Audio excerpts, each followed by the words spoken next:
विधानसभा monsoon सत्र के 8वें दिन प्रश्नकाल के दौरान विपक्ष ने एपीएमसी द्वारा आवंटित की गई दुकानों को लेकर सवाल उठाए। विपक्ष की ओर से रणधीर शर्मा, सुधीर शर्मा और बलबीर वर्मा द्वारा इन दुकानों के आवंटन को लेकर सवाल पूछे और भ्रष्टाचार के आरोप लगाए। साथ ही जांच करने की मांग उठाई, लेकिन मंत्री द्वारा इसको लेकर स्पष्ट रूप से जवाब नहीं दिया गया तो विपक्ष ने सदन में नारेबाजी शुरू कर दी और नारेबाजी करते हुए सदन से बाहर आ गए। नेता प्रतिपक्ष जयराम ठाकुर ने कहा कि प्रश्नकाल के दौरान एपीएमसी की दुकानों के आवंटन को लेकर विपक्ष के विधायकों द्वारा सवाल पूछे गए, लेकिन मंत्री बार बार एक ही बात कह रहे थे कि लिखित में विधायक दिन उसके बाद ही इसका जवाब दिया जाएगा, जबकि विधायक सदन के अंदर ऑन रिकॉर्ड सवाल पूछ रहे थे। उन्होंने कहा कि इन दुकानों के आवंटन को लेकर भ्रष्टाचार हुआ है और गलत तरीके से दुकानों का आवंटन किया गया है और लूटने की पूरी छूट देख रखी है। जब इस पर सवाल खड़े किए गए तो प्रश्न पर पर्दा डाला जा रहा है।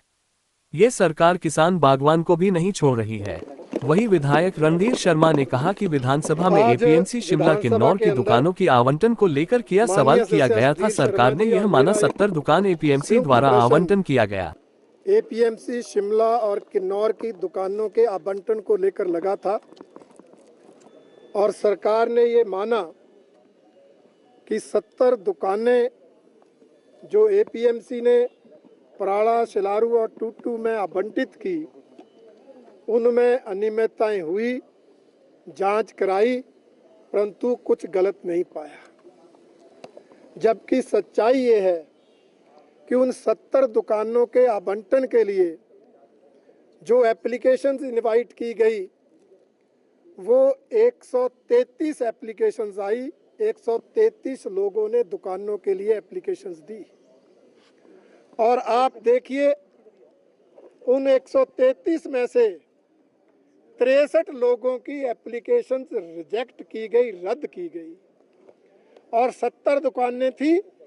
70 लोगों की ही एप्लीकेशंस आवेदन को सही पाया गया। यही नहीं, पराड़ा के अंदर जितनी दुकानें थी उतनी ही एप्लीकेशन, जितनी शिलारू के अंदर दुकानें थी उतनी ही एप्लीकेशन और जितनी टूटू में दुकानें थी उतनी ही एप्लीकेशंस को सही पाकर उनको कौड़ियों के भाव किराए पर दे दिया गया। इसलिए हमने कहा कि आप कारण बताओ कि रद्द क्यों किए गए आवेदन। कोई स्पष्ट कारण नहीं बताया। हमने कहा जब आपने वहां से अधिकारी बदल दिए तो इसका मतलब गड़बड़ तो हुई है और गड़बड़ हुई है तो 70 दुकानों के आवंटन को रद्द किया जाए।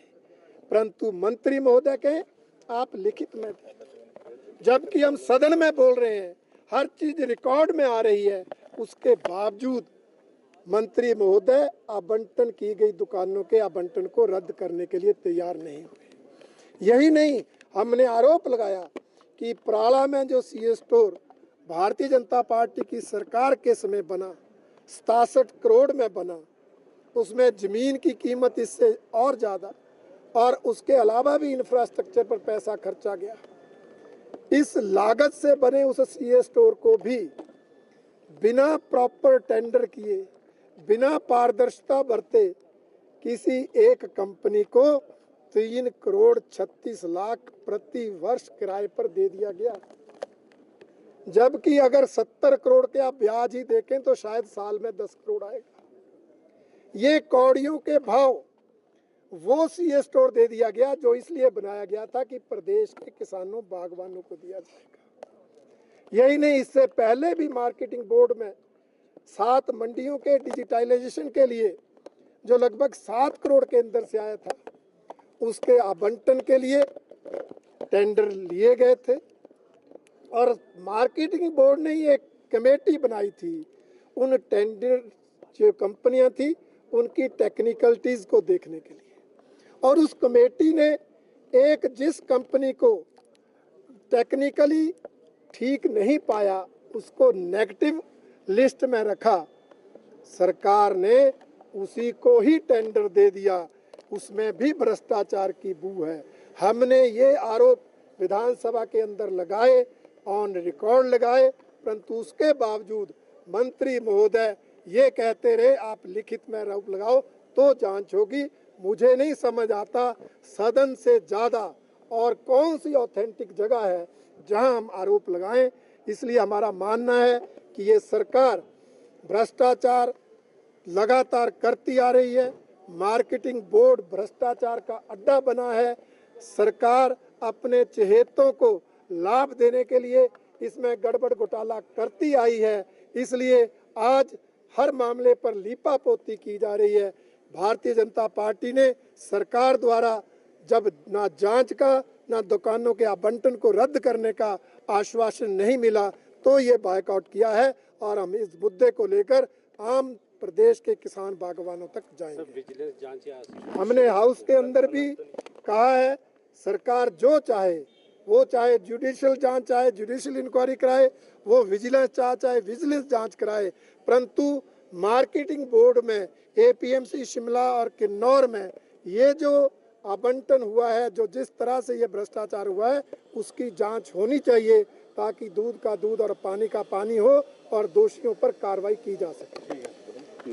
के दौरान बहुत महत्वपूर्ण विषय जो एपीएमसी के माध्यम से जो दुकानों का आवंटन हुआ है, उस पर जब मंत्री महोदय जवाब दे रहे थे तो वो जवाब में लगातार प्रयत्न किया जा रहा था कि जो भ्रष्टाचार वहां पर आवंटन में हुआ है उस पर किसी न किसी तरह से पर्दा डाला जाए। माननीय सदस्य रणधीर शर्मा जी ने स्पेसिफिक और बिट्टू वर्मा जी ने दोनों ने स्पेसिफिक चार्जेस लगाए, लेकिन उसके बावजूद भी मंत्री बार बार एक ही बात कहते रहे कि आप लिख करके दीजिए। जो विधानसभा के रिकॉर्ड पे आ रहा है, एक एक पॉइंट इन्होंने कहा कि इसमें भ्रष्टाचार हुआ है, इसमें गलत तरीके से आवंटन हुआ है, क्या आवंटन आप रद्द करेंगे।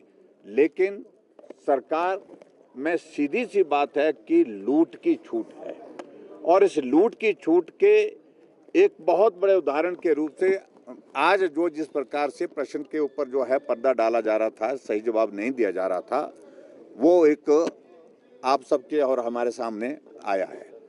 एक नहीं अनेकों घटनाएं, लेकिन पर्टिकुलरली अब तो हालात ऐसे है कि किसान बागवान को भी नहीं छोड़ा गया है लूट से। इसलिए मैं इस सारे क्वेश्चन की सारी डिटेल जो है वो आपके सामने प्रस्तुत करने के लिए, डिटेल में बात करने के लिए रणधीर शर्मा जी और बिट्टू वर्मा जी दोनों बात करेंगे, और सुधीर शर्मा जी जो है दूसरे प्रश्न पर जो अगर बात कहना चाहें बात कहेंगे। हम सदन से वॉकआउट करके आए हैं और हमने रिकॉर्ड पे अंदर लाने की कोशिश की, माइक ऑन नहीं हुआ, लेकिन मैं आपके माध्यम से रिकॉर्ड पे ला रहा हूँ कि किसान बागवानों को लूटने में लगी है सरकार, और ऐसी सूरत में भ्रष्टाचार के ऊपर जो पर्दा डालने की कोशिश हो रही है उसका पर्दाफाश करने की आवश्यकता है, जिसको सरकार किसी तरह से नहीं चाह रही है कि इससे पर्दा उठा जाए। रणजीत।